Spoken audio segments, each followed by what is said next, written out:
প্রিয় ভাইয়েরা, জিহবা দিয়ে যে 15টি পাপ সংগঠিত হয়, আল্লাহ পাক জিহবা দিয়েছেন নিয়ামত হিসাবে, মুখ দিয়েছেন নিয়ামত, হাত দিয়েছেন নিয়ামত, মেধা দিয়েছেন নিয়ামত, পা দিয়েছেন নিয়ামত, কলিজা ফিরসা থেকে শুরু করে কিডনি, হার্ট, এই শরীরের ভিতরে যা কিছু আছে, যদি চোখ বন্ধ করে বালিশে মাথা রেখে একটু চিন্তা করেন, কে দিল এগুলো, কে দিল আমাদেরকে, কত নিয়ামত, কত টাকার সম্পদ।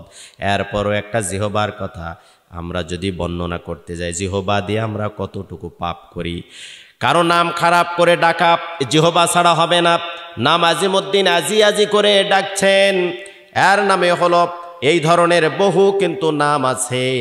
আপনি নামগুলো বিকৃতি যদি করেন তাহলে জিহ্বা দিয়ে পাপ করছেন, জিহ্বা দিয়ে গীবত করছেন, জিহ্বা দিয়ে চগলখড়ি করছেন, জিহ্বা দিয়ে মানুষকে কষ্ট দিচ্ছেন। প্রিয় ভাইয়েরা, এই জিহ্বা দিয়ে কতগুলো পাপ করি। 2 নম্বরে খারাপ ঠাট্টা বিদ্রুপ করা, টিটকারি করা, উপহাস করা, এইটাও কিন্তু জিহ্বার দ্বারা আমাদের পাপ হয়ে যায়। করবেন না। কাউকে টিটকারি করে মারা গেছেন, এই গুনাহ আপনার হিসাব দিতে হবে। 3 নম্বরে অশ্লীল খারাপ কথা বলা, কাউকে গালিগালাজ করা, কাউকে বিশ্রী ভাষায় গালিগালাজ করা, কথা বলা। মুখ দিয়েছেন আল্লাহ, পাওয়ার আছে, ক্ষমতা আছে বলে যা তা করা যাবে না। জিহ্বার হিসাব একদিন আমাকে আপনাকে দিতেই হবে। 5 নম্বরে কারো নিন্দা করা, কারো অনুপস্থিতিতে কাউকে নিয়ে সমালোচনা করা, কানাকানি করা, গীবত করা, এটাও জিহ্বা ছাড়া সম্ভব নয়। আল্লাহ বলেন আমি জিহ্বা দিলাম, এইটা দিয়ে কারো গীবত করবা না, নিন্দা করবা না।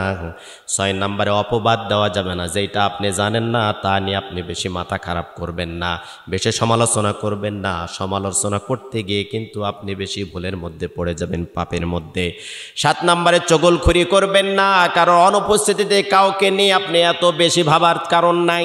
আপনার ছেলেকে নিয়ে ভাবেন, স্ত্রীকে নিয়ে ভাবেন, আপনাকে নিজেকে নিয়ে ভাবেন, আমি কত গুনাহ করেছি, পাপ করেছি, আমি মানুষকে নিয়ে ভাবার টাইম তো পাবো না।